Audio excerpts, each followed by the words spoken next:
Beneath the waves, where sunlight fades into endless blue, lies a world frozen in time, a silent archive of humanity's greatest mysteries. Imagine entire cities swallowed by the sea, their streets now navigated only by curious fish and drifting currents. Ships that vanished without a trace, resting for centuries on the ocean floor with their stories still untold, and monuments so ancient their origins are whispered only in fragments of legend. These aren't just relics of the past, they're puzzles waiting to be solved, each one hiding clues to civilizations we thought were lost forever. Today, we're diving deep, literally, into 25 of the most enigmatic underwater locations ever discovered.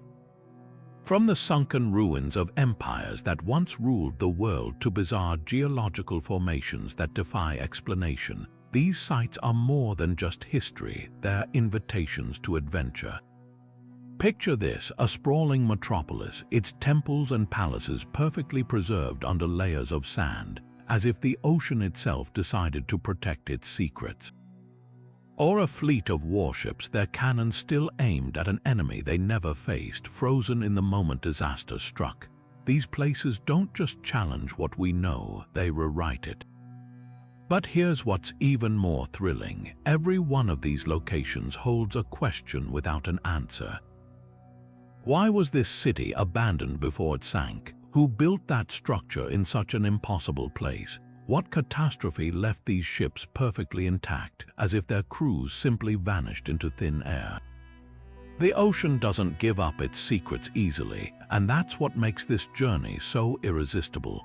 Together, we'll piece together the fragments of these underwater enigmas, uncovering stories of triumph, tragedy, and maybe even a little magic. So take a deep breath, we're about to explore the unfathomable.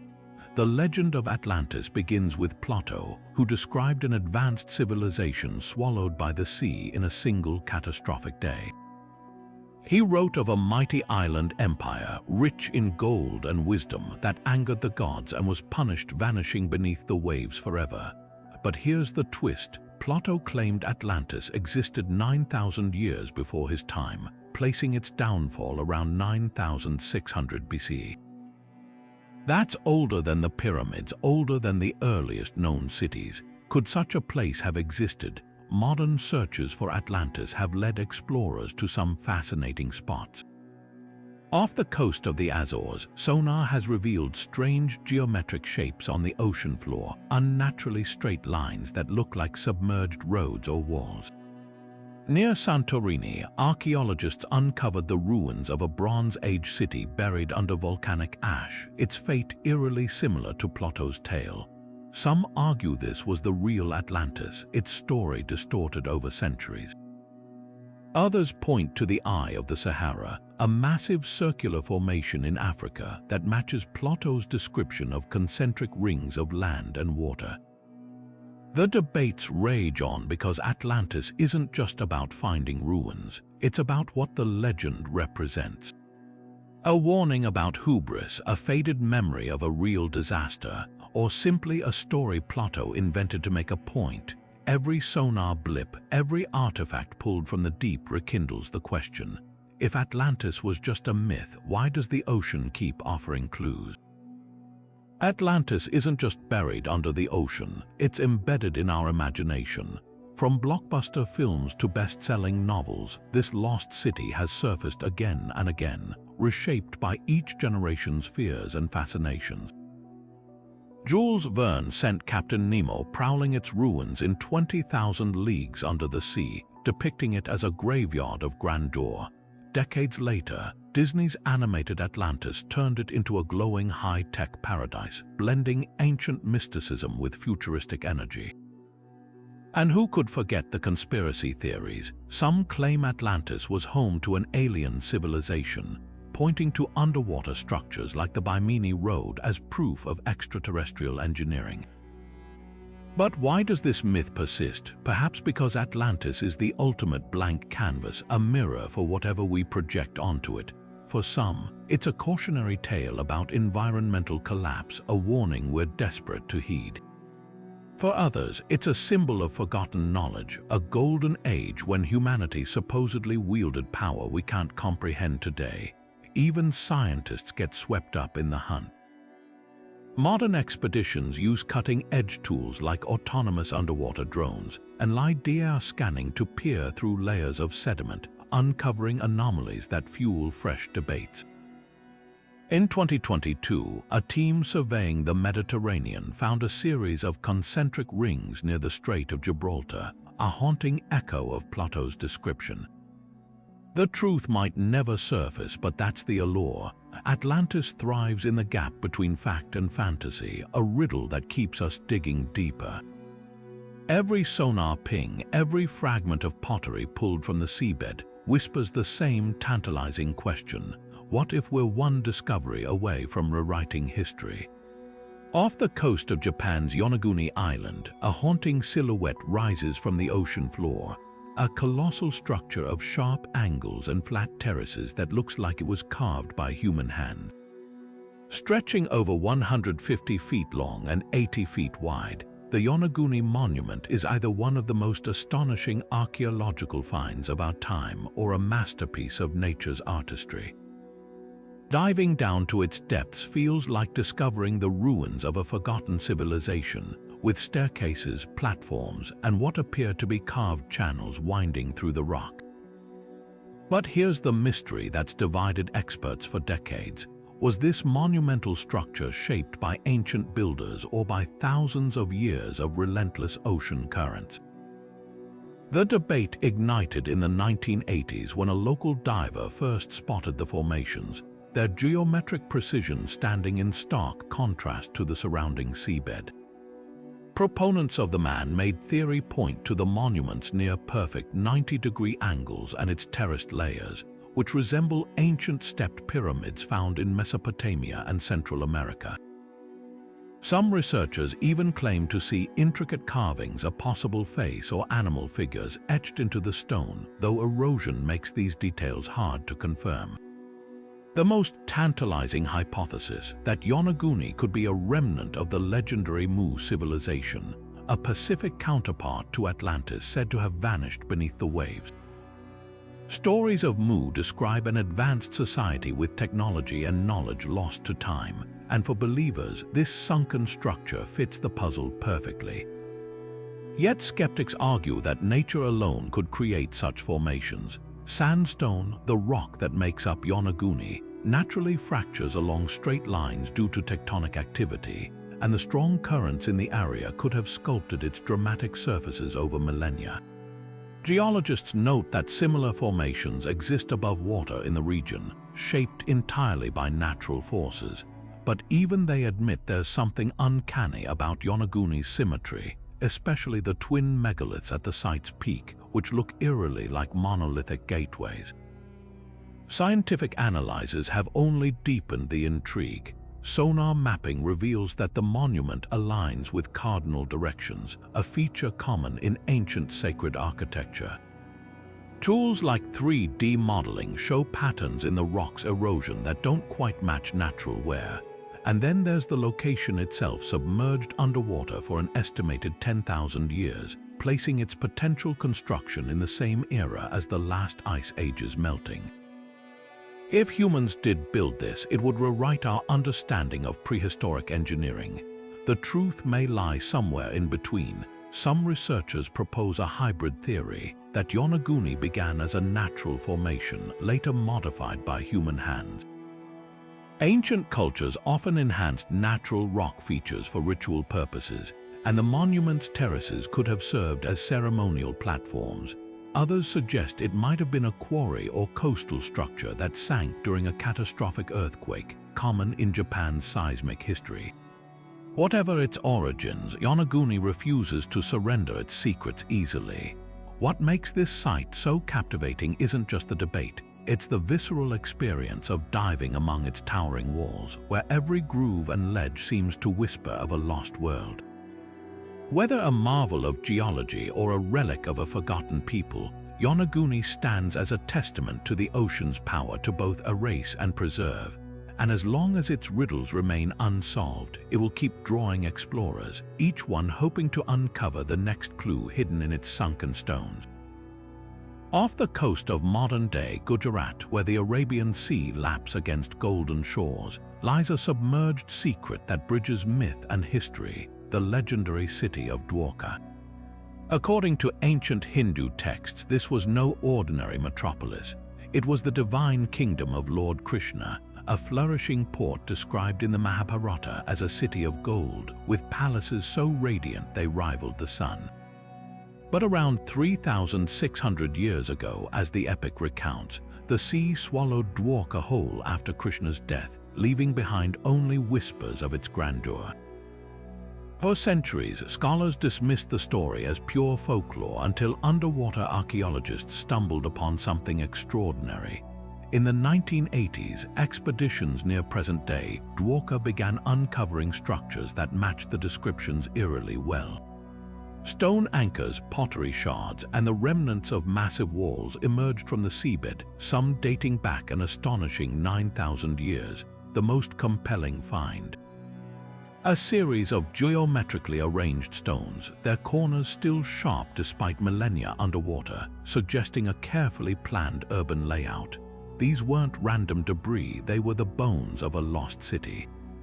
The link to Krishna's Dwarka grows stronger when you examine the artifacts. Many bear symbols mentioned in the Mahabharata, like conch shells and chariot wheels, motifs deeply tied to Krishna's iconography. Even the city's location aligns with ancient accounts. The texts describe Dwarka as lying near where the Gomati River met the sea, and today, underwater surveys reveal a submerged river channel snaking through the site.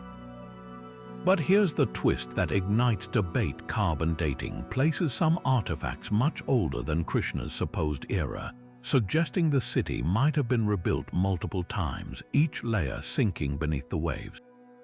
Skeptics argue the underwater structures could be natural formations or later settlements unrelated to the myth. Yet the sheer scale of the findings, spanning nearly 5 miles of seabed, hints at a sophisticated society capable of large-scale construction. Marine archaeologists have also identified potential harbor features like stone docks and breakwaters, reinforcing the idea of a bustling ancient port. What makes Dwarka truly captivating isn't just the evidence, it's the cultural resonance. For millions, this isn't merely an archaeological site. It's a sacred thread connecting faith to tangible history. The Mahabharata describes Dwarka's sinking as a cosmic reckoning, and modern discoveries lend haunting weight to that narrative. As currents shift the sands over these ruins, they reveal not just stones, but a puzzle that challenges us to reconsider where legend ends and history begins. For centuries, the city of Heracleion was thought to be nothing more than a traveler's tall tale until a team of marine archaeologists, led by Frank Gaudio, stumbled upon its ghostly remains beneath the Mediterranean in the year 2000. Known to the Egyptians as Thanis, this once thriving port was the bridge between two ancient superpowers, Greece and Egypt. Imagine a city so wealthy, its docks overflowed with gold coins, its temples loomed with statues of gods and pharaohs, and its streets buzzed with merchants trading spices, silks, and exotic animals. Then, in a cruel twist of fate, the very sea that brought Heracleion its fortune swallowed it whole. The discoveries made here are nothing short of breathtaking. Submerged under 30 feet of water near Alexandria's coastline, divers uncovered a dreamlike landscape frozen in time. Colossal statues of the god Hapi, the divine personification of the Nile's floods, lie toppled as if knocked down by a giant's hand. A towering stone stele, an ancient billboard, still bears inscriptions in both Greek and Egyptian hieroglyphs, proof of the city's role as a cultural melting pot. But the most haunting finds are the everyday items: a child's toy, a perfectly preserved hairpin, a set of gold scales used to weigh precious gems. These intimate glimpses into vanished lives make Heracleon's downfall feel achingly personal. So what doomed this glittering port? Scientists point to a perfect storm of disasters. The soft clay beneath the city, saturated by Nile floods, turned to liquid under the force of earthquakes, causing entire neighborhoods to sink like a ship taking on water. Rising sea levels, driven by shifts in the Mediterranean's currents, sealed its fate. By the 8th century AD, Heracleion had vanished from maps, surviving only as a rumor until modern technology pulled it back from oblivion. What makes Heracleion so extraordinary isn't just its treasures, but what they reveal about the ancient world. The mix of Greek and Egyptian artifacts proves this was more than a trading post. It was a place where cultures collided and merged. A temple to the god Amun-Jereb, a fusion of Egyptian and Greek deities, stands as a testament to this harmony. Even the city's name reflects its duality. Heracleion to the Greeks, who believed Hercules himself founded it, and Thonis to the Egyptians, who saw it as a sacred gateway. Yet for all its splendor, Heracleion's fate carries a warning. The same waters that nourished its rise ultimately consumed it, a reminder of nature's power to both build and destroy. As climate change reshapes our own coastlines, this sunken city whispers a question across the centuries. Will our ports and palaces one day lie silent beneath the waves, waiting for future explorers to piece together our stories? Beneath the crystal-clear waters of southern Greece, near the tiny village of Pavlopetri, lies a time capsule of human civilization, so perfectly preserved it feels like walking through a ghost town, except the streets are paved with seaweed instead of stone. Discovered in 1967 by a team of archaeologists, Pavlopetri holds a staggering title, the world's oldest known submerged city, dating back over 5,000 years. Unlike other ancient ruins fragmented by time, this Bronze Age settlement remains eerily intact, its grid of streets, courtyards, and even two-story buildings still visible on the seabed. It's as if the ocean gently lowered a lid over the city, preserving a snapshot of daily life frozen in the late 3rd millennium BCE. What makes Pavlopetri extraordinary isn't just its age, it's the intimate details etched into its stones. Archaeologists have mapped nearly 30,000 square feet of the city, revealing a sophisticated urban plan that defies the stereotype of primitive Bronze Age societies. Wide central avenues branch into narrower alleys, suggesting a clear hierarchy of public and private spaces. The foundations of homes still show traces of hearths and storage rooms, while courtyard wells hint at an advanced understanding of freshwater management. But the most haunting discoveries are the tombs positioned just outside the city limits. These burial chambers, carved directly into bedrock, contain pottery and jewelry that whisper stories of the people who once called this place home.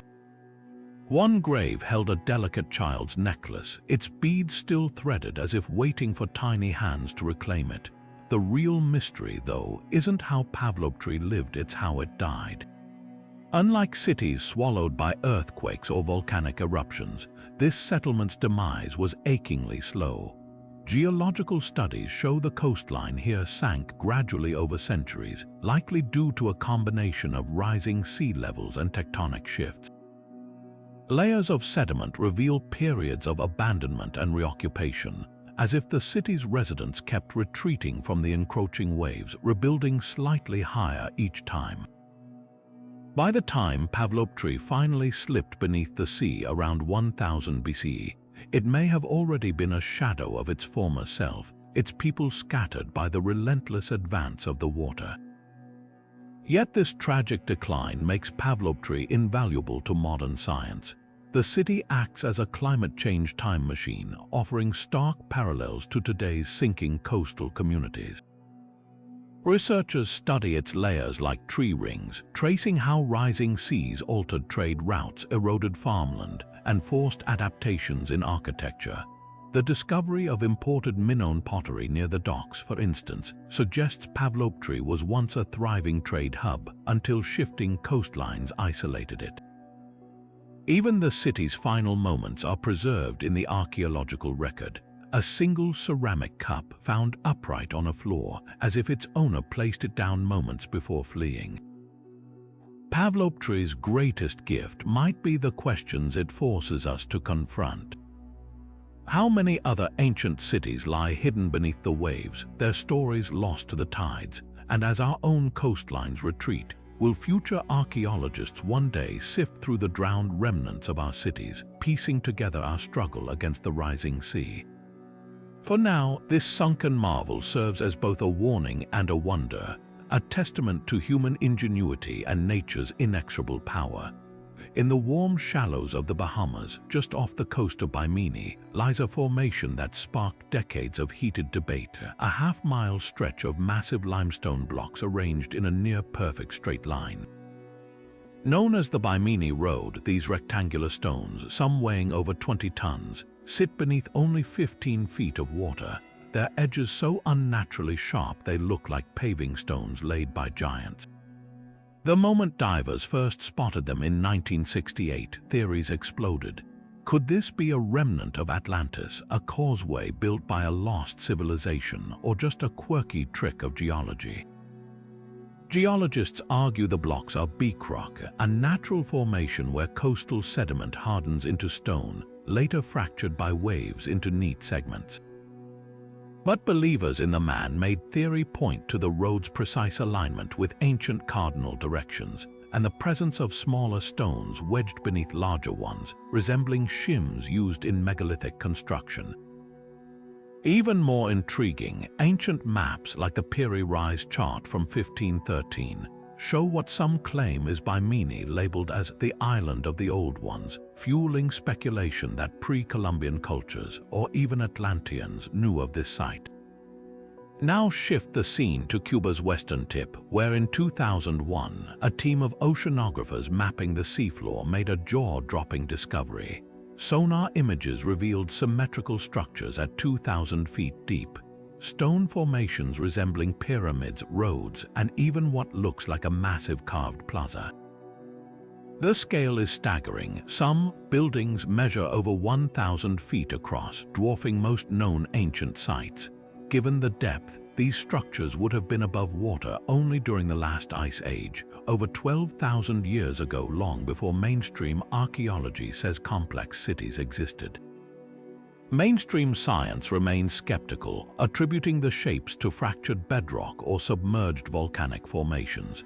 But fringe researchers counter with eerie details. The angles between the pyramids match celestial alignments found in ancient observatories, and the layout mirrors grid patterns of known Mesoamerican cities. Some even whisper of extraterrestrial involvement, citing the depth and precision as beyond human capability. What binds these two sites together isn't just their Caribbean location, it's the way they blur the line between geology and legend. Both challenge our timelines of human achievement, daring us to ask, could advanced cultures have risen and fallen long before recorded history? Or are we seeing patterns in the stones because we're desperate to find them? The ocean guards its secrets fiercely, but as technology lets us peer deeper into its shadows, we might just uncover truths that rewrite everything we thought we knew. Picture a city where gold flowed as freely as rum, where pirates rubbed elbows with merchants, and where sin wasn't just tolerated, it was the economy. This was Port Royal, Jamaica, in the late 17th century, a place so infamous it earned the nickname, the wickedest city on earth. Then, in a single cataclysmic moment on June 7, 1692, the sea swallowed it whole. The earthquake that struck that day didn't just topple buildings, it split the ground open, sucking 2/3 of the city underwater in minutes. Ships in the harbor were flung onto rooftops, and loot-laden taverns vanished beneath the waves, taking their patrons with them. Today, beneath 30 feet of crystal-clear Caribbean water, Port Royal remains one of the best-preserved underwater colonial sites in the world, a frozen snapshot of greed, glory, and divine retribution. What makes Port Royal so extraordinary isn't just its dramatic demise. It's the sheer audacity of the life that thrived there. Founded by the Spanish but seized by the British in 1655, the city became the epicenter of piracy in the New World. Privateers like Henry Morgan, later knighted for his exploits, used it as a base to raid Spanish ships, hauling back treasures that turned Port Royal into a neon-lit den of excess. Archaeologists diving the site have uncovered pocket watches stopped at exactly 11:43 a.m., the moment the earthquake hit, their hands forever frozen in time. They found pewter plates still stacked in tavern cupboards, their surfaces etched with the initials of drunken pirates. One haunting discovery, a skeleton pinned under a collapsed brick wall, its fingers clutching a handful of silver coins, a thief who died mid-crime, his loot useless in the end. The artifacts tell a story of a society hurtling toward its own destruction. Wine bottles recovered from sunken brothels still bear traces of opium, evidence of the hedonism that defined the city.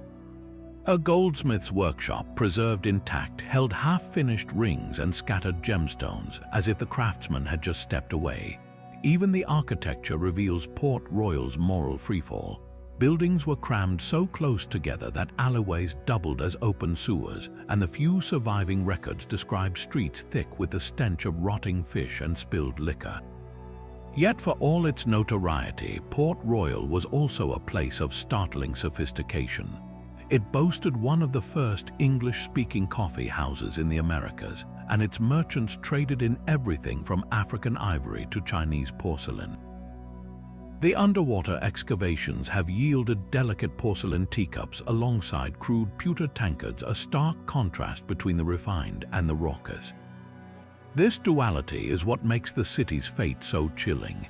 The same earthquake that drowned its sins also immortalized them, preserving a cross-section of colonial life unlike any other. Scientists studying the site have pieced together exactly how disaster unfolded. The earthquake, likely a massive 9.5 on the Richter scale, struck on a quiet Tuesday morning. Liquefaction, a phenomenon where solid ground turns to quicks, and during seismic activity sent brick buildings sliding into the harbor. Tsunami waves followed, dragging survivors out to sea as they clung to debris. Contemporary accounts describe tidal waves tossing ships like toys and sucking entire streets into whirlpools. One clergyman wrote that the earthquake was God's punishment for the city's wickedness, a view echoed in sermons across Europe. Today, Port Royal's ruins serve as a grimly poetic lesson. The very harbor that made it rich a natural shelter for ships sat atop unstable sandbanks, a geologic time bomb. Modern archaeologists note how the city's rapid expansion ignored basic safety, with buildings constructed on landfill that amplified the quake's destruction. It's a warning that feels eerily relevant in an age of rising seas and climate uncertainty.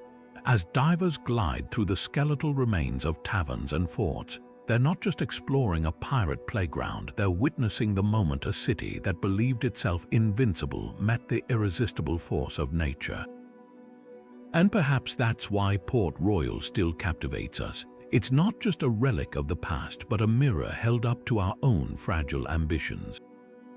In the icy depths of the Baltic Sea, an image flickered across the sonar screen that sent shockwaves through the diving world. A massive, disc-shaped object resting on the seafloor, its silhouette so unnervingly smooth it looked like something straight out of a sci-fi film. Discovered in 2011 by Swedish explorer Peter Lindberg and his Ocean X team, this so-called Baltic Sea anomaly has become one of the ocean's most hotly debated mysteries. Stretching 200 feet wide with strange, angular features and what appear to be staircases or ramps leading to its surface, the object defies easy explanation. Even more bizarre, divers reported electronic equipment malfunctioning as they approached it, with cameras flickering and satellite phones losing signal details that sent conspiracy theorists into overdrive. Sonar images reveal a shape that's almost too perfect to be natural, a rounded main body with a rigid, geometric tail stretching behind it, resembling a crashed spacecraft or a secret military installation. But geologists argue it could be a glacial deposit, a remnant of the last ice age when retreating glaciers scraped and sculpted the seabed. they point to similar, albeit less dramatic, formations found elsewhere in the Baltic. Yet skeptics of the natural theory highlight the anomaly's precise 90-degree angles and its raised circular center, features rarely seen in random geologic formations. Then there's the strange, soot-like layer covering parts of the object, which some claim could be residue from some kind of propulsion system, though others argue it's just accumulated sediment. The wildest theories, of course, take these details and run with them. Could this be a downed UFO, its alien technology still interfering with human devices, or perhaps a relic of Nazi engineering, like a sunken experimental aircraft or a forgotten submarine base? The Baltic was a hotspot for covert Nazi operations during World War II, and historians note that Germany tested advanced wing-shaped aircraft in the region. Others speculate it might be a submerged ancient monument, a kind of Baltic counterpart to Yonaguni. The problem: the object sits under 400 feet of water, making detailed study incredibly difficult.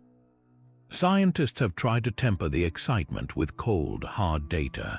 Samples taken from the site revealed mostly basaltic rock, a common volcanic material, though some tests showed traces of metals not typically found in natural deposits. Mainstream researchers caution against jumping to conclusions, noting that pareidolia, the human tendency to see familiar shapes in random patterns, could be at play. After all, the ocean floor is littered with oddities that look man-made but are purely geological. Yet even the most hardened skeptics admit the Baltic Sea anomaly has quirks that defy straightforward explanation. What keeps this mystery alive isn't just the object itself. It's the way it straddles the line between the possible and the fantastical. Every new expedition to the site seems to raise more questions than answers. In 2019, a team using advanced 3D sonar claimed to detect a series of pillars or supports beneath the main structure, hinting at intentional design. But without a full-scale excavation, which the depth and remote location make prohibitively expensive, the truth may remain locked beneath the Baltic's dark waters. For now, the anomaly serves as a Rorschach test for our imagination. To some, it's proof of hidden chapters in human or extraterrestrial history. To others, it's a reminder of how little we've explored our own planet's depths. And for the divers who have braved the cold and the equipment glitches to study it up close, it's something even more compelling. A mystery that refuses to be solved, pulling us back into the unknown again and again. In the chilly depths of Lake Michigan, where sunlight barely penetrates the dark waters, lies a discovery that rewrote the timeline of North American prehistory. While scanning the lakebed with sonar in 2007, a team of archaeologists stumbled upon a series of massive stones arranged in a perfect circle, a structure eerily reminiscent of Stonehenge but submerged under 40 feet of freshwater. The most astonishing detail: one of the boulders bears a crude but unmistakable carving of a mastodon, an Ice Age giant that vanished from this continent over 10,000 years ago. That single image, etched into rock by hands we can barely comprehend, suggests this site might be the oldest known human-made structure in the Americas, dating back nearly 9,000 years. What makes this underwater circle so revolutionary is its potential connection to prehistoric hunting cultures.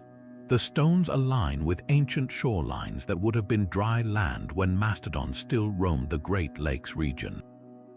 Researchers hypothesize the formation could have served as a ceremonial site for hunting parties, a kind of spiritual base camp where rituals were performed before tracking megafauna across thawing tundras.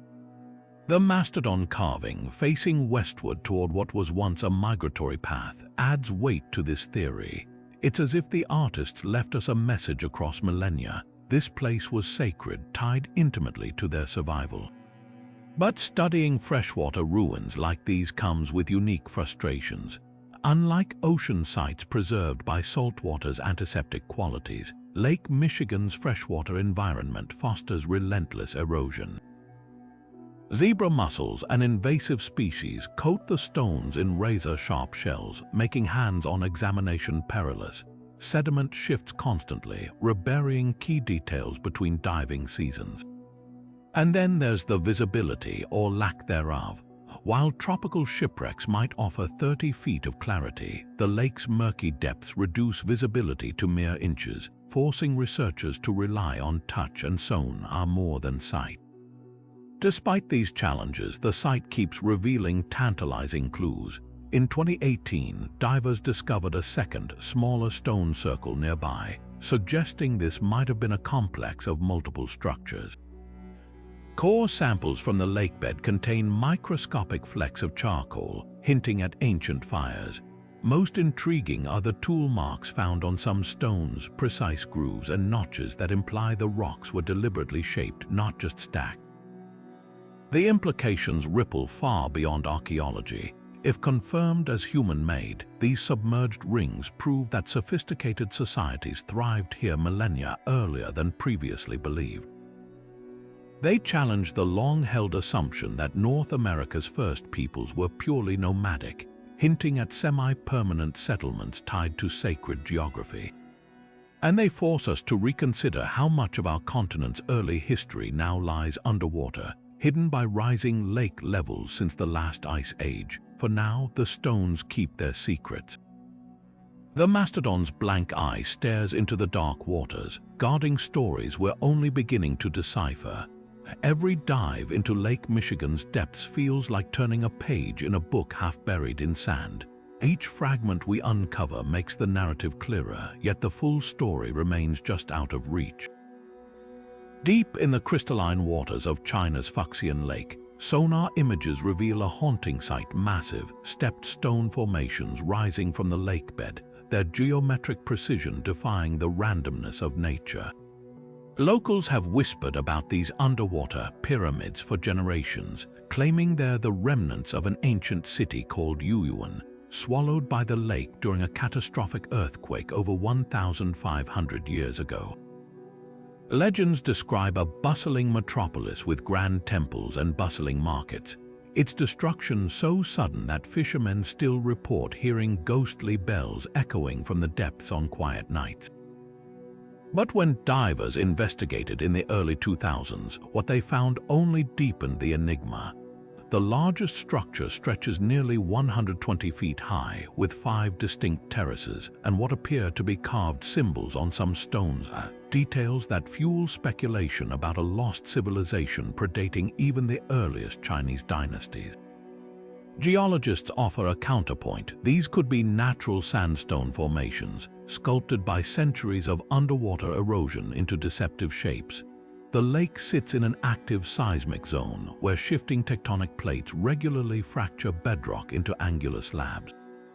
Yet even skeptics can't dismiss the oddities. In 2021, a team using submersible robots discovered pottery shards and tools wedged between stones, some dating back to the Han Dynasty. More perplexing are the so-called sunken streets, long, straight channels between the structures that eerily resemble urban thoroughfares. The debate rages on. Are these the bones of a drowned city, or a geological marvel that happens to mirror human design? Now shift the scene to the coast of Japan's Ryukyu Islands, where folklore speaks of Ryugu-jo, the Dragon King's underwater palace. Unlike Fuxian's ambiguous ruins, this legendary site is purely mythical, described in centuries-old tales as a shimmering castle of coral and pearl, guarded by sea dragons and accessed only by heroes who pass the Dragon King's test. But here's where reality blurs the lines. Near Yonaguni, where the Okinawa Trench plunges into darkness, divers have found strange, terraced formations that locals insist are the ruins of Ryugu-jo. These structures, with their smooth platforms and right-angle corners, bear an uncanny resemblance to the palace described in folklore, right down to the stone pillars that could pass as the gates of the mythic fortress. Scientists attribute these formations to the same sandstone erosion seen at Yonaguni, but the cultural connection is undeniable. Ancient texts place Ryugu-jo somewhere in these waters, and the discovery of prehistoric human remains nearby suggests the area held spiritual significance for millennia. Some researchers propose a fascinating middle ground, that early islanders saw these underwater shapes and wove them into their legends, transforming geology into folklore. What ties Fuxian and Ryugu together isn't just their Asian origins, it's how they embody the human instinct to find meaning in the unknown. One site straddles the line between history and geology, the other between myth and stone. Both challenge us to question whether every ancient story holds a kernel of truth, waiting for the right technology or the right diver to uncover it. As long as these sunken puzzles endure, they'll fuel both scientific inquiry and the timeless allure of the unfathomable. Off the coast of Alexandria, where the Mediterranean Sea brushes against Egypt's ancient shores, divers have uncovered a submerged kingdom fit for a queen, the legendary palace complex of Cleopatra. This isn't just another set of ruins, it's a time capsule from one of history's most dramatic eras, where the last pharaoh of Egypt ruled in opulence before her empire crumbled. The site, discovered in the late 1990s by marine archaeologist Frank Gaudio, lies beneath 30 feet of water, its grandeur preserved in eerie stillness. Imagine descending into these depths and finding colossal statues of Cleopatra's ancestors staring back at you, their stone eyes untouched by the 2,000 years that have passed. Among the most striking finds are twin sphinxes, their features weathered but regal, one believed to depict Cleopatra's father, Ptolemy XII. These silent sentinels guard the remains of a sprawling complex that once included temples, villas, and the queen's private quarters, now reduced to fractured columns and toppled walls, yet still radiating lost splendor. But the real showstopper of this underwater treasure trove isn't just the palace. It's the ghostly remnants of the pharaoh's lighthouse, one of the 7 wonders of the ancient world. Towering over 400 feet in its prime, the lighthouse guided ships into Alexandria's bustling harbor with a mirror said to reflect sunlight by day and a fire blazing by night. Today, massive stone blocks from its collapse litter the seafloor, some weighing up to 75 tons. Divers have even recovered statues that once adorned its base, including a colossal figure thought to represent Ptolemy II, his royal diadem still visible despite centuries underwater. The lighthouse's fate reads like a parable of human ambition.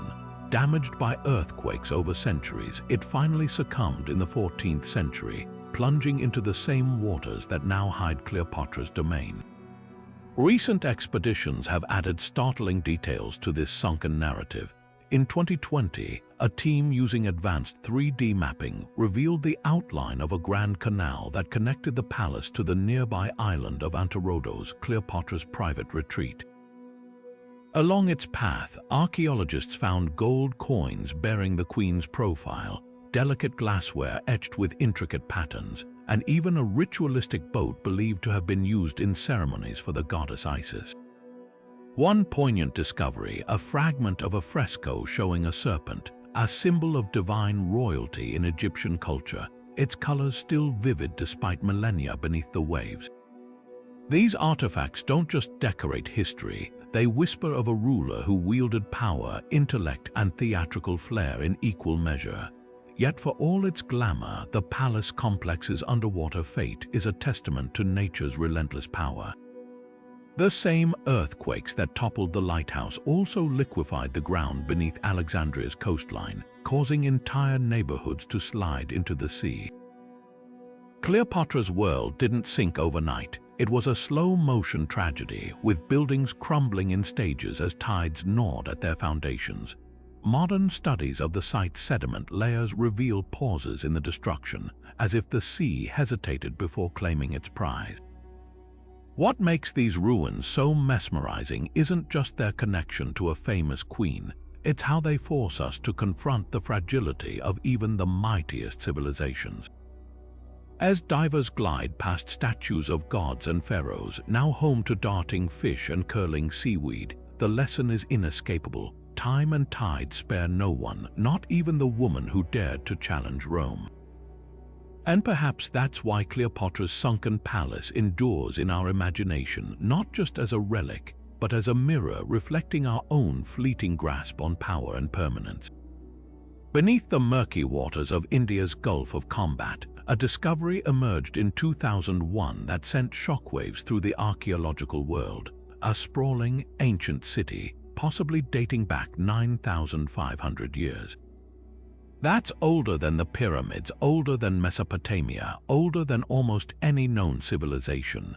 Using sonar, researchers mapped a grid of structures, walls, staircases, even what appear to be drainage systems stretching across an area the size of Manhattan. But here's where the controversy ignites. When dredging brought up human bones, pottery shards, and tools, carbon dating placed them at the dawn of human settlement, a time when mainstream science says complex cities simply didn't exist. The implications are staggering. If verified, this could rewrite the history of urban development, suggesting advanced societies thrived millennia earlier than we thought. Proponents point to the artifact's craftsmanship, a polished stone axe, intricately grooved pottery as evidence of sophisticated toolmaking. Even more compelling are the underwater scans revealing geometric patterns eerily reminiscent of Harappan cities like Mohenjo-Daro, though predating them by thousands of years. Some researchers speculate this could be the mythical city of Dwarka's predecessor, a lost chapter in India's epic past, but skepticism runs deep.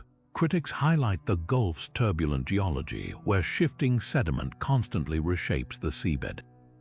They argue the so-called structures could be natural rock formations, their straight lines carved by centuries of underwater currents. The dating methods themselves are hotly contested. Carbon dating organic material from the seabed is notoriously tricky, as ocean currents can mix layers of sediment, making objects appear far older than they are. One marine geologist compared it to finding a coin in a sandbox. Just because it's buried deep doesn't mean it was dropped there first. Even the pottery and bones have alternative explanations. The Gulf has been a busy trade route for millennia, and shipwrecks could have scattered debris across centuries. The human remains might belong to later fishermen or sailors, their bones sinking into older layers.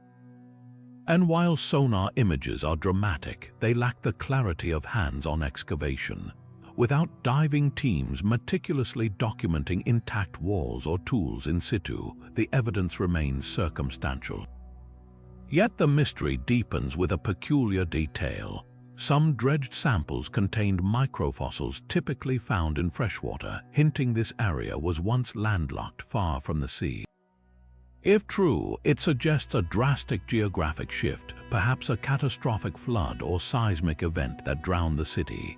Ancient Hindu texts describe a great deluge that swallowed coastal kingdoms, and some see combat as physical proof of those legends.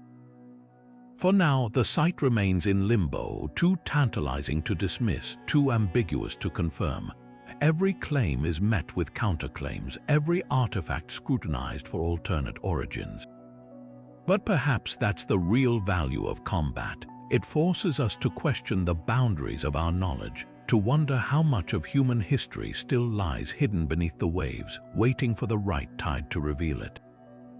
Whether a lost metropolis or a trick of geology, this underwater enigma refuses to be neatly categorized, and that's what keeps us diving back for answers.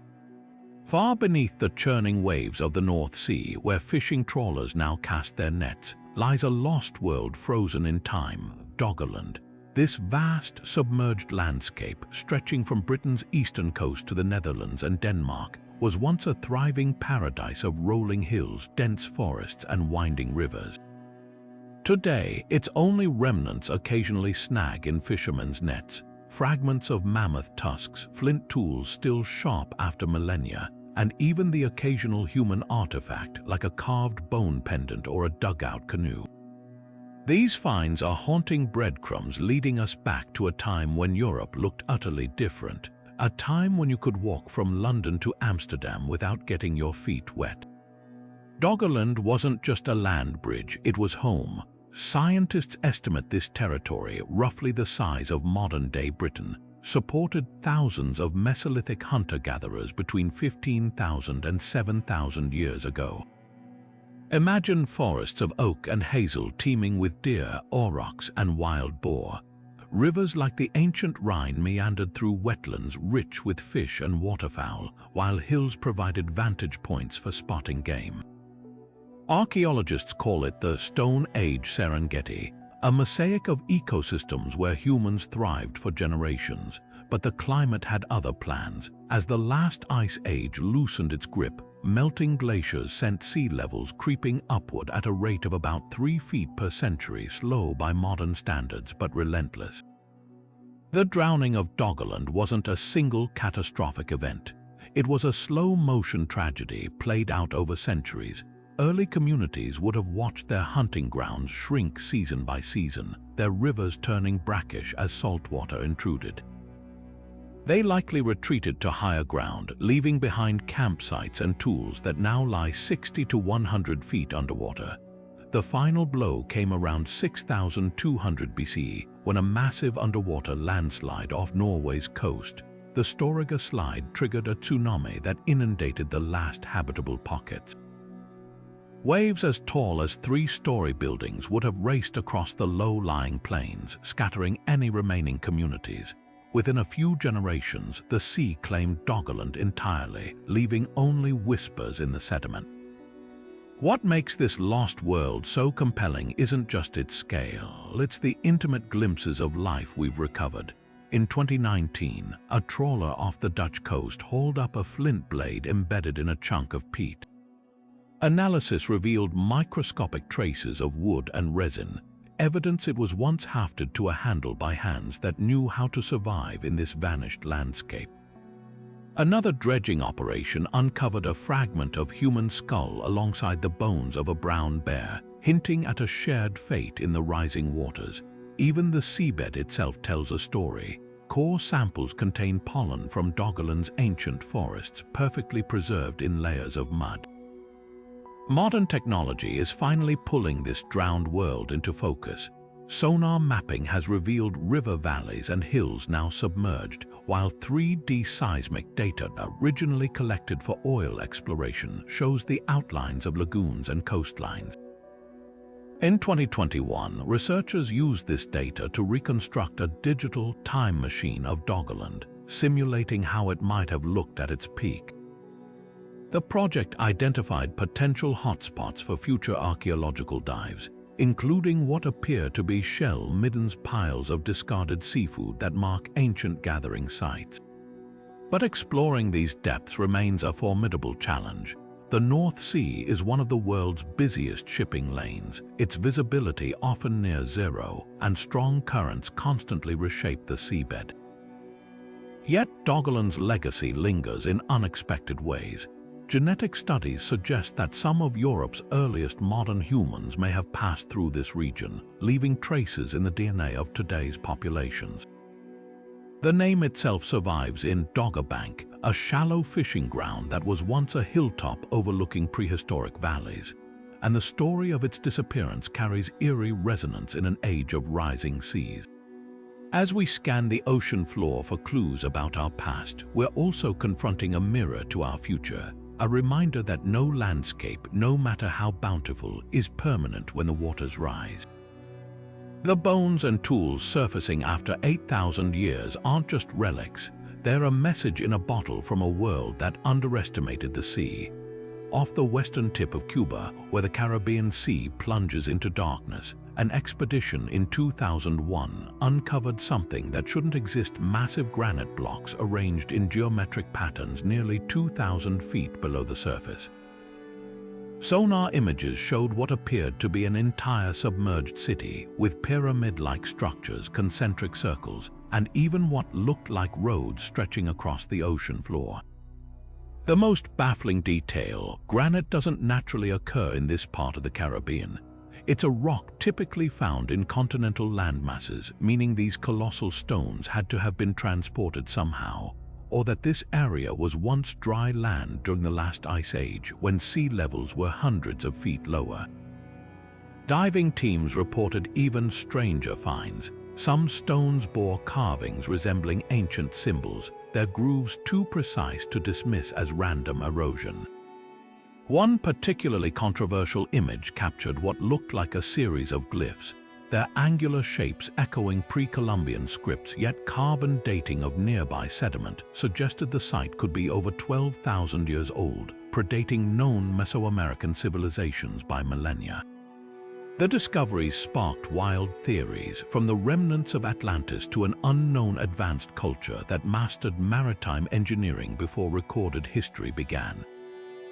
Even mainstream scientists admit the formations are anomalous. The sheer scale defies natural explanation. One pyramid measures nearly 1,000 feet across, dwarfing the Great Pyramid of Giza. Geologists propose an alternative, that these are the shattered remnants of an ancient river delta, twisted into deceptive shapes by tectonic shifts. The Caribbean Plate is one of the most seismically active regions on Earth, capable of fracturing bedrock into uncannily straight lines.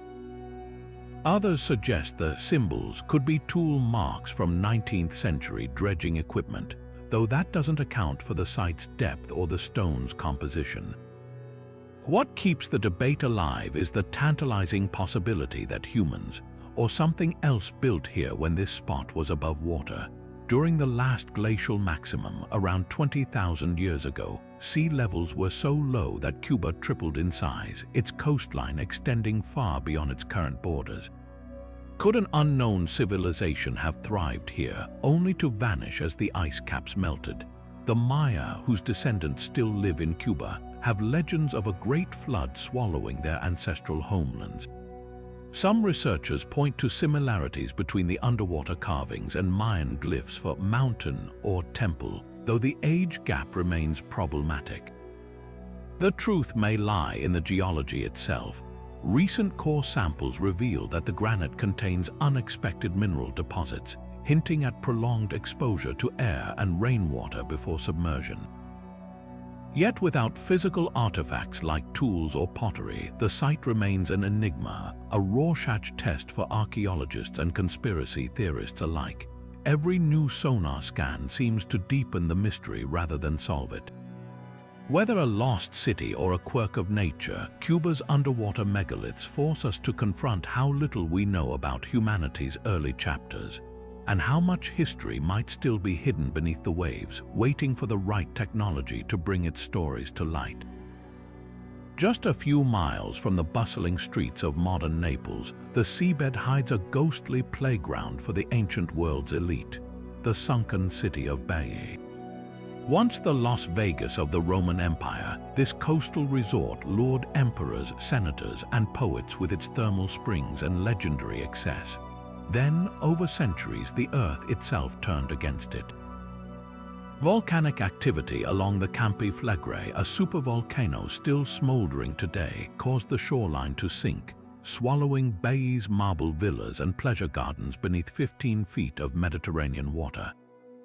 Now, divers glide through its ruins like guests at the world's most exclusive underwater museum, where time stopped in the 2nd century. The preservation here is nothing short of miraculous.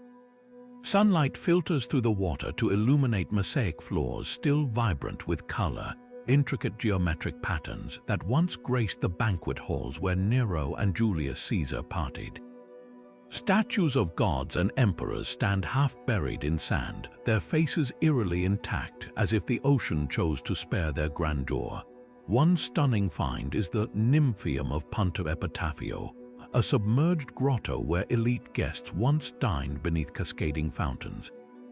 Its stone benches remain in perfect rows, flanked by statues of Odysseus and his crew, their expressions frozen mid-conversation.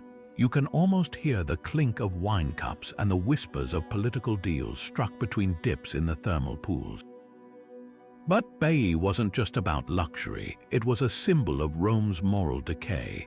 Ancient writers like Seneca scorned it as a den of vice, where the powerful squandered fortunes on orgies and unspeakable pleasures. Excavations have uncovered rooms lined with erotic frescoes, and one villa's floor bears a mosaic of a satyr lifting a sleeping maiden's skirt, suggesting the sort of entertainment that fueled Baiae's scandalous reputation. Even the steam from its natural springs was said to fog more than just the windows. Politicians came here to scheme, lovers to rendezvous, and spies to gather blackmail.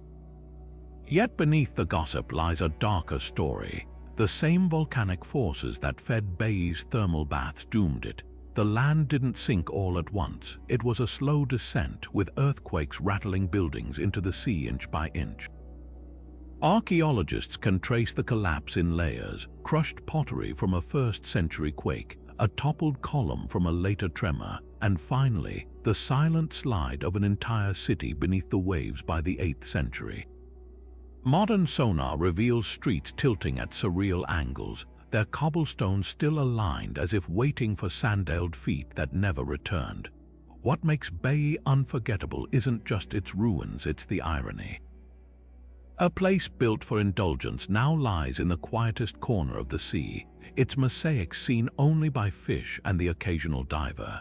The statues of emperors who believed themselves immortal now wear crowns of coral. And the thermal springs, once piping hot, have cooled to match the temperature of the surrounding water. Baiae's fate is a poetic reminder. Even the mightiest playgrounds can't escape nature's whims. As you float over its drowned villas, you're not just touring a ruin. You're witnessing the ocean's quiet revenge on decadence.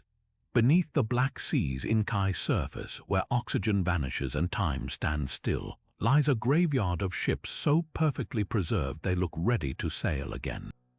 Discovered in waters over 1,800 feet deep, these ancient vessels date back an astonishing 2,400 years, some with masts still upright, ropes coiled as if waiting for crewmen who'll never return. The secret to their survival, a watery anomaly. Below a certain depth, the Black Sea becomes anoxic, completely devoid of oxygen, a quirk of geology that halts the decay of wood, leather, even human flesh. It's like nature's own museum, where every shipwreck is a time capsule waiting to be unlocked. The most startling revelation isn't just the ship's condition, it's how they're rewriting history. Before these discoveries, scholars imagined ancient trade routes as tentative, small-scale ventures, but the Black Sea's wrecks tell a different story. Their cargoes, amphorae stacked to the brim with wine, olive oil, and exotic spices, hint at a bustling maritime network stretching from Greece to Persia, with goods flowing in volumes no one thought possible for the era. One vessel, dubbed Ship 17, carried over 1,000 jars, their contents still sealed and identifiable after millennia. These finds prove the ancient world was far more interconnected than we ever guessed, with merchants braving open waters long before historians believed they had the navigational skills to do so.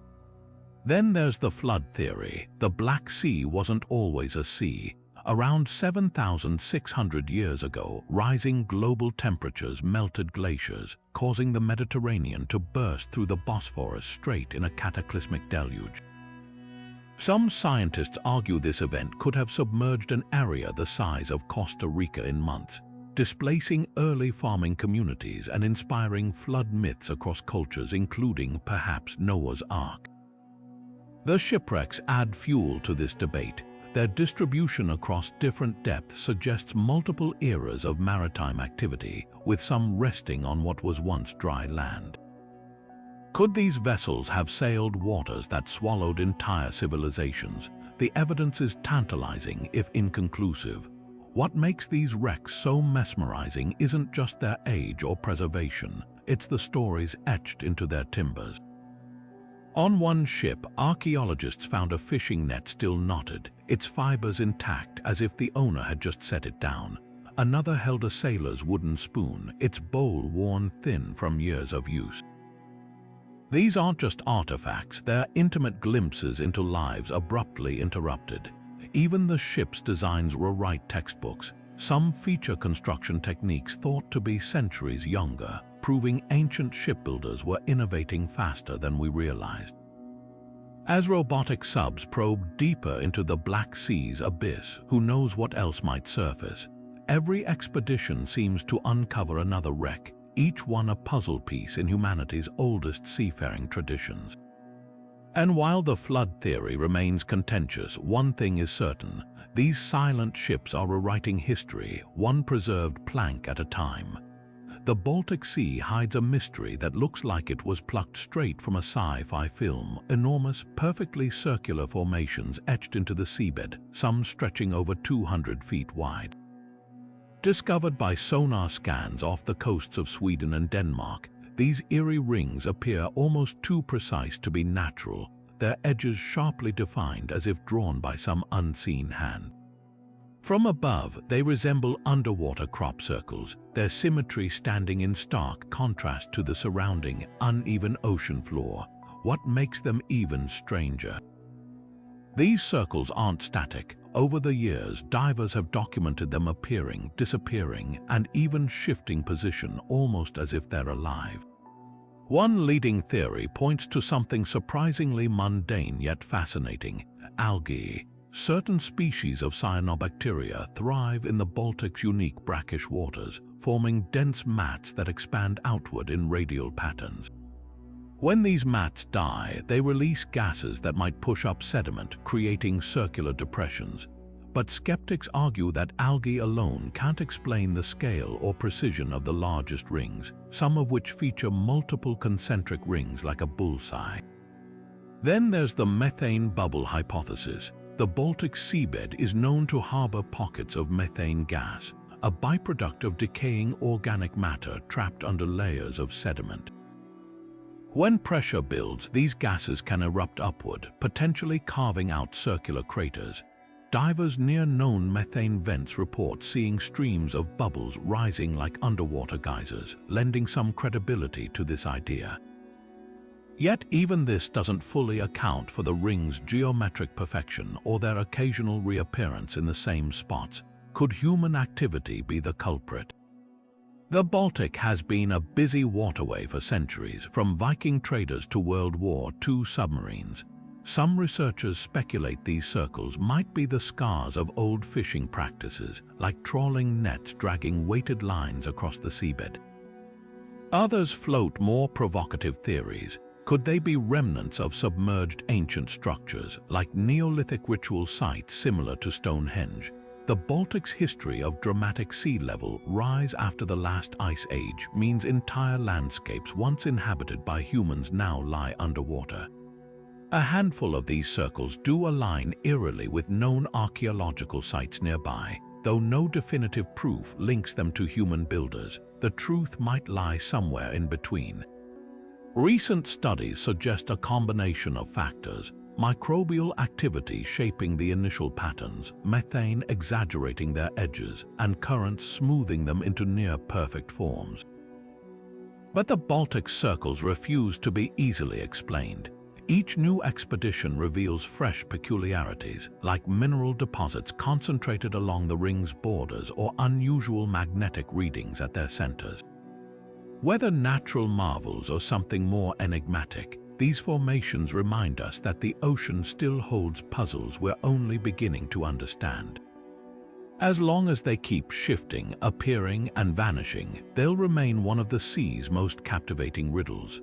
On the southeastern coast of India, where the Bay of Bengal crashes against weathered stone, the ocean guards one of archaeology's most poetic mysteries: the sunken temples of Mahabalipuram. Known locally as the Seven Pagodas, these ancient structures have haunted Tamil folklore for centuries, their legends whispering of a glorious city struck down by divine wrath. Fishermen long spoke of glimpsing shadowy towers beneath the waves during low tide, their outlines blurred by swirling sands. But it wasn't until the catastrophic tsunami of 2004 that the sea reluctantly gave up its secrets. As the powerful waves receded, they briefly exposed a series of carved pillars and statues, confirming what oral tradition had claimed all along: an entire sacred complex lay hidden beneath the surf. Divers exploring the site discovered not just isolated ruins but an expansive network of temples, their pyramidal spires eerily intact despite centuries underwater. The most striking find was a massive lion statue, its snarling face still defiant against the currents, flanked by smaller shrines adorned with intricate carvings of Hindu deities. These weren't haphazard collapses, they were deliberate placements, as if the structures had been carefully arranged before the sea claimed them. Archaeologists later identified them as part of the Pallava dynasty's architectural marvels, dating back to the 7th century CE. Historical records suggest Mahabalipuram was once a bustling port, its shoreline dotted with 7 towering temples that served as beacons for sailors. Today, only one remains on land, the iconic shore temple, its twin spires standing sentinel over the drowned siblings beside it. The link to myth is undeniable. Ancient Tamil texts describe how the god Indra, envious of the city's beauty, unleashed a colossal flood to punish its pride. Another version tells of a king who angered the sea goddess by building too close to her domain, prompting her to swallow his creations whole. These stories now carry chilling weight. Geological evidence confirms the coast has faced multiple tsunamis over millennia, each potentially eroding the shoreline and submerging more temples. What makes Mahabalipuram's ruins so extraordinary is their state of preservation. Unlike saltwater sites where marine life devours stone, the temple's submerged carvings remain crisp, their details sharp enough to trace the folds of a deity's robe or the petals of a stone lotus. Scientists attribute this to the seabed's unique composition, a mix of fine sand and silt that acts like a burial shroud, slowing erosion. Even more intriguing are the temple layouts, which mirror cosmic diagrams used in Vedic rituals. Their alignment suggests they weren't just places of worship but symbolic representations of the universe itself, designed to bridge earthly and divine realms. The 2004 tsunami's role in revealing these treasures is a twist of fate as dramatic as the legends. As the ocean pulled back ahead of the killer waves, it briefly unveiled long-buried structures, allowing locals and researchers to document them before the waters rushed back in. Subsequent expeditions using sonar and underwater drones mapped a sprawling complex extending nearly a mile offshore, with at least 5 major structures still waiting to be fully explored. Some archaeologists speculate the 7 in folklore might be metaphorical, representing an even larger sacred landscape now fragmented by time and tide. Mahabalipuram's duality, half myth, half history, captures the essence of why underwater ruins fascinate us. They're not just relics, they're invitations to reimagine the past. Every ripple above these temples stirs the same questions. How many other sacred sites lie hidden along coastlines, their stories reduced to whispers? And what might they teach us about civilizations that thrived before the waters rose? For now, the temples remain suspended between 2 worlds, their secrets slowly rising like bubbles from the seabed, each one a fleeting glimpse into a drowned chapter of human devotion. The Yucatán Peninsula hides a labyrinth of secrets beneath its emerald jungles, not in towering pyramids but in the depths of its cenotes, vast underwater caves where the Maya believed the gods whispered. These flooded sinkholes, formed over millennia as rainwater dissolved the region's soft limestone, are more than just geological wonders. They're time capsules holding everything from jade offerings to the bones of sacrificial victims, all suspended in crystal-clear freshwater. Descend into their depths and you're entering a sacred underworld the Maya called Xibalba, the realm of the dead, where every ripple disturbs echoes of ancient rituals. One of the most haunting discoveries came in the sacred cenote of Chichen Itza, where divers found a trove of gold artifacts mingled with human remains, children, warriors, and even nobility, all given to the rain god Chak. The water's chemical makeup preserved these offerings with eerie perfection. A jade mask still glints with inlaid obsidian eyes, and a ceremonial knife retains traces of the blood spilled over 1,000 years ago. But these cenotes weren't just sites of sacrifice, they were cosmic gateways. The Maya saw them as connections between the earthly realm and the watery abyss below, a belief mirrored in their architecture. Temples like El Castillo at Chichen Itza align so precisely with the cenotes underground that during equinoxes, shadows slither down the steps like serpents entering the underworld. Beyond archaeology, the cenotes hold another key to history: climate records locked in their stalagmites. Like tree rings, these mineral formations grow in layers, capturing centuries of rainfall data in their delicate bands. Scientists drilling into cave walls have reconstructed droughts that correlate with the Maya collapse around 900 CE, revealing how water scarcity may have fueled political unrest. The caves also preserve pollen, offering snapshots of ancient forests before Spanish colonization transformed the landscape. In a twist of irony, the same sinkholes once used to appease the gods now help us understand why their civilization faltered. Yet the cenotes guard their enigmas fiercely. Some passages remain unexplored, their tunnels twisting for miles beneath the jungle.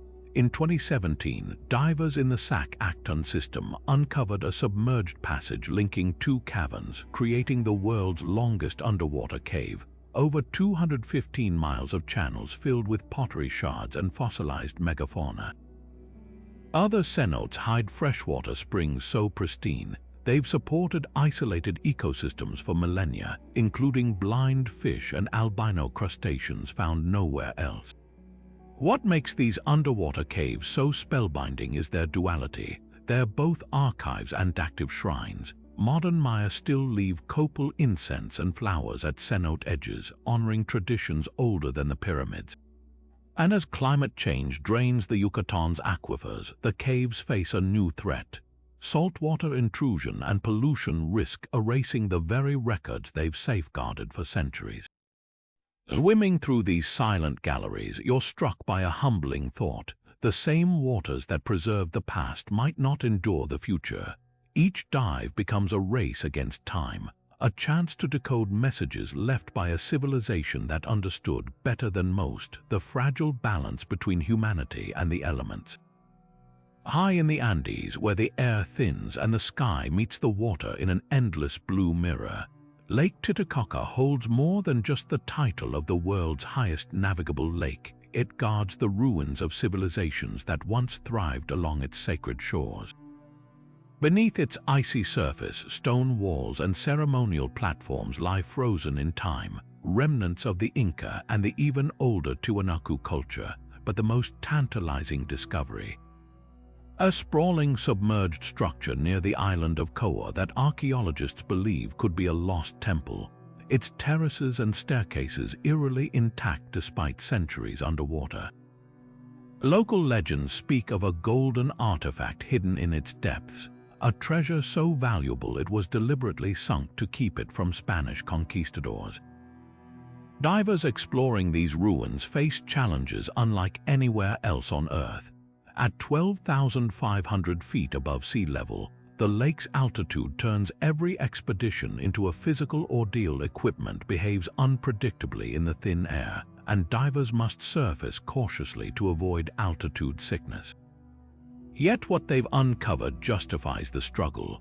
Near the lake's bottom, sonar has mapped a network of walls and plazas that mirror the Tiwanaku's land-based architecture, suggesting an entire ritual complex was swallowed by rising waters. One particularly haunting find is a series of carved stones arranged in a perfect circle, reminiscent of celestial calendars found at nearby ruins like Puma Punku. These stones bear precise astronomical alignments, hinting that the site may have been used to track solstices or lunar cycles, a sacred observatory now claimed by the lake. The Golden Treasure legend adds a layer of mystique to these ruins. Inca oral history tells of a great offering, a golden disc or necklace, cast into the lake during a time of crisis, possibly to appease the water goddess Mama Cacha. Spanish chronicles from the 16th century mention expeditions led by greedy conquistadors dragging the lake with nets, hoping to recover the bounty but finding nothing. Modern searches haven't fared much better. In 2013, a Belgian team using submersibles discovered a trove of Inca and Tiwanaku artifacts, including silver figurines and shell ornaments, but the fabled gold remains elusive.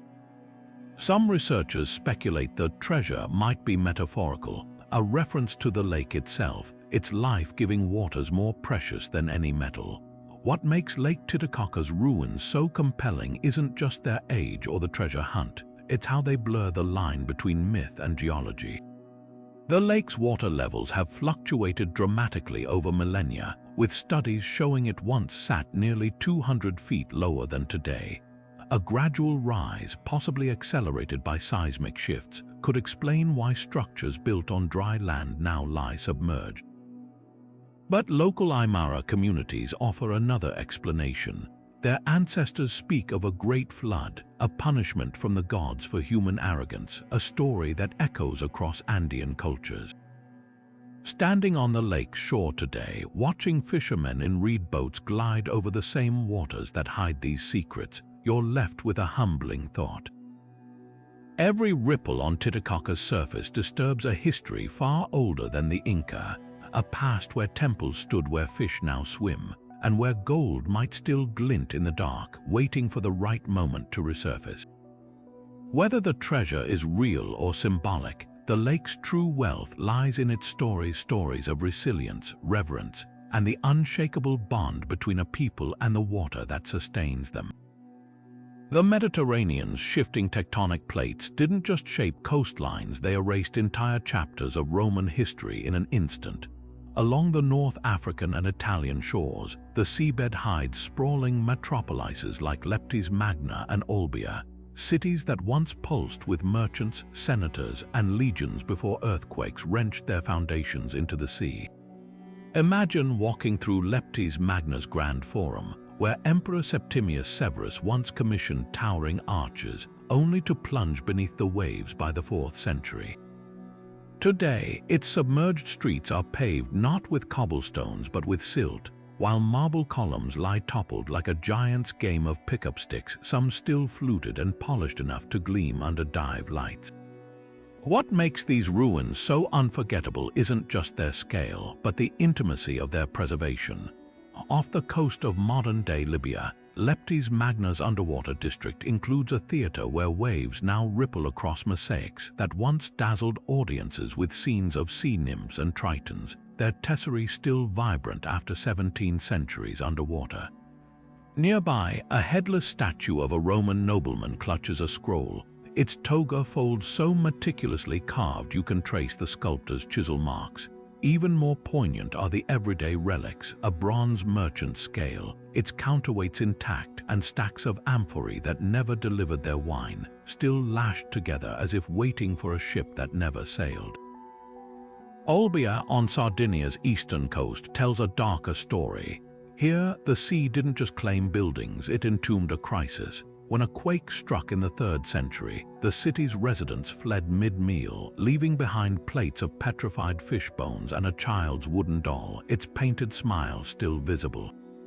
The ruins read like a freeze frame of panic, coins scattered near a well, suggesting a frantic water grab, and a skeleton found crouched in a doorway, arms raised defensively.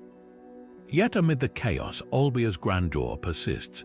Divers have mapped a sprawling bath complex, its hypocaust heating system eerily intact, and a nymphaeum where water once cascaded over marble reliefs of river gods, now home to swaying seagrass. The real revelation: these cities weren't lost to gradual erosion. Seismic scans reveal sheer fracture lines where the ground simply dropped, some by as much as 20 feet in minutes. Geologists call it coastal subsidence, a violent sinking caused when earthquakes liquefy soft sediments beneath urban weight.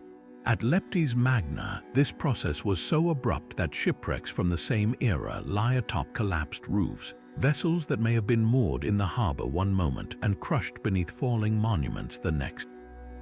Modern technology peels back layers of these disasters like pages in a tragedy. LiDAR mapping shows how Leptis Magna's grid of streets tilts into the seabed at surreal angles, while Olbia's harbor walls zigzag like broken teeth, their stones wrenched apart by tremors. But the most haunting detail comes from core samples, layers of tsunami debris, shells, sand, and pulverized brick piled atop cultural layers like a geologic epitaph. These weren't quiet drownings, they were cataclysms scored by screaming timbers and the roar of incoming waves. Yet even in ruin, these cities challenge our assumptions. The same seismic forces that destroyed them also created underwater museums no curator could replicate. Saltwater's lack of oxygen preserves organic materials that would have crumbled on land. Wooden lintels, leather sandals, even a wax writing tablet from Olbia with its message still legible, a merchant's plea for repayment forever unanswered. As submersibles glide over collapsed basilicas and forum squares, they're not just documenting disaster, they are proving that Rome's reach extended farther and fell harder than we ever guessed. The Mediterranean's lost cities remind us that the sea doesn't just keep secrets, it sometimes guards them with tectonic fury. Buried beneath the shallow waters of Germany's Schlei Fjord lies a submerged masterpiece of Viking engineering, the once thriving harbor of Hedeby. This wasn't just any trading post, it was the pulsating heart of Norse commerce, a place where Scandinavian longships rubbed hulls with merchant vessels from as far as Baghdad and Constantinople. Today, the fjord's murky depths guard a time capsule of the Viking Age, its silt-covered timbers and rusted rivets whispering tales of a time when Hedeby stood as one of the largest cities in northern Europe. Step by step, archaeologists are piecing together its story, and what they've found rewrites everything we thought we knew about Viking trade networks. The most startling discoveries, the longships. Unlike the sleek, war-ready dragon ships famous from raids, Hedeby's vessels were workhorses, broad-beamed and sturdy, designed to haul furs, amber, and slaves across the Baltic and North Seas. One particularly well-preserved wreck, dubbed Hedeby I, reveals ingenious adaptations for shallow waters, a retractable keel and a flat bottom that allowed it to settle upright on riverbeds during low tide, turning beaches into instant docks. These weren't just boats, they were floating warehouses, their hulls packed with everything from Frankish swords to Byzantine silk. The sheer variety of goods pulled from the harbor mud reads like a Viking-era shopping list: glass beads from Persia, Irish brooches, even a fragment of Chinese pottery, proving Hedeby's reach spanned continents. But ships were only part of the equation. The harbor itself was a feat of urban planning. Sonar scans reveal a semicircular dock lined with oak pilings, its design optimized for quick loading and unloading. Nearby, the remains of a massive seawall, part earthwork, part timber palisade, hint at Hedeby's darker side. This was a town perpetually on guard, its wealth attracting rivals and raiders. Archaeologists have found arrowheads embedded in the dock timbers, along with shattered shield bosses and a single, rusted chain likely used to restrain captives. The Vikings didn't just trade here, they fought, negotiated, and sometimes died for control of this strategic choke point between the Baltic and the North Sea. What truly sets Hedeby apart, though, is how it reshapes our understanding of Viking society. Forget the stereotype of mindless pillagers, this was a hub of staggering sophistication. Account sticks notched with runes detail complex trade agreements, while weights and scales show standardized measures that matched Islamic and Byzantine systems. Even the harbor's layout reflects a multicultural melting pot. Danish-style longhouses stand alongside Frisian workshops and Slavic-style earth ovens. The real revelation came when dendrochronology dated some dock timbers to the early 8th century, centuries before the Viking Age supposedly began. Hedeby didn't just participate in history, it helped write it, proving Scandinavia's connections to the wider world started far earlier than textbooks claim. Yet Hedeby's glory was fleeting. By the 11th century, rising sea levels and shifting trade routes left the harbor silted up, its once bustling waterfront abandoned to the tides. The final blow may have come from fire-charred timbers, and melted glass suggest a catastrophic blaze, possibly during a raid by Slavic tribes. Today, the fjord's brackish water preserves what the flames couldn't destroy, the skeleton of a trade empire that once bound continents together. As divers sift through the sediment, each artifact is a puzzle piece in a story we're only beginning to decode, one that proves the Vikings weren't just masters of the sword, but of the global marketplace. Cenote Angelita in Mexico's Yucatán Peninsula conceals one of the planet's most surreal spectacles, a river flowing beneath the ocean. Descend through crystal-clear freshwater, and at around 90 feet, the light dims as swirling tendrils of white mist materialize like phantom currents. Push deeper, and suddenly you're suspended above what looks like a winding riverbank, complete with gnarled trees and leaves scattered across its surface, all trapped beneath a dense, undulating layer of fog. This isn't some aquatic mirage, but a stunning example of a Heracleion, where two distinct bodies of water refuse to mix. The science behind this underwater river is as mesmerizing as its appearance. Fresh water from rainfall filters through the peninsula's porous limestone, pooling atop heavier saltwater that intrudes from the nearby Caribbean. Where they meet, dissolved hydrogen sulfide forms a viscous, cloudy boundary, the Heracleion creating the illusion of a submerged landscape. The trees are actually fossilized branches and roots preserved by the cenote's mineral-rich waters, while the mist is a suspended cocktail of sulfur and organic decay. This phenomenon isn't unique to Angelita, but its dramatic visibility here makes it a diver's holy grail, offering a literal window into Earth's hydrological poetry. What elevates Angelita from geological curiosity to existential art is its eerie resemblance to mythical rivers like the Styx. Floating at the Heracleion's edge, you're straddling two worlds, the sunlit freshwater above, teeming with life, and the dark, saline abyss below, where even time feels heavier. Explorers who venture through the sulfur layer describe a sensory shift. The buoyancy changes, the cold bites sharper, and the silence becomes absolute.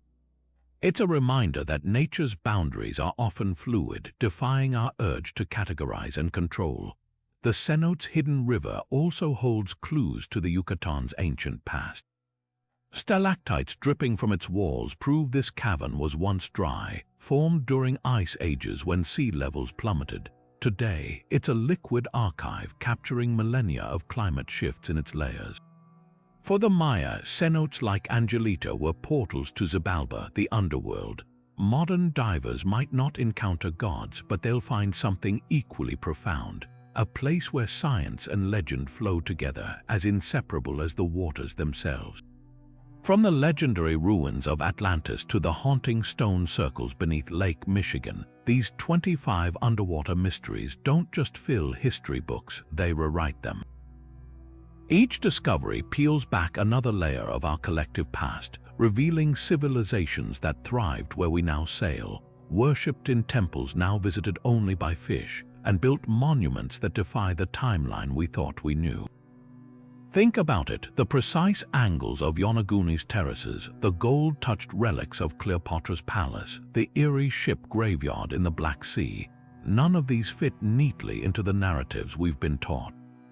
They force us to ask uncomfortable questions. Were ancient cultures more advanced than we've given them credit for? How many more cities lie buried beneath silt and folklore, waiting for a storm or a sonar pulse to reveal them? Yet for every answer these sites provide, a dozen new mysteries emerge. Why did Doggerland's hunters leave behind tools so perfectly preserved, as if they'd just stepped away? Who carved the mastodon on that submerged boulder in Lake Michigan, and what did it mean to them? The ocean doesn't surrender its secrets easily, and that's the thrill. Each dive, each scan, each fisherman's accidental snag could rewrite the story. This is where you come in. Maybe you've stood on a shore and wondered what's hidden beneath the waves. Maybe you've read a legend that feels too vivid to be just a myth. The search isn't over. New technologies are turning once impossible explorations into reality, and the next great discovery might come from a viewer like you. So tell us which of these sites haunts your imagination.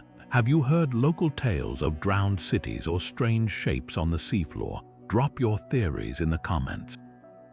And if you're hungry for more enigmas, hit subscribe. The past isn't done surprising us, and neither are we. Until next time, keep looking deeper, because history's greatest mysteries are still out there, waiting in the dark.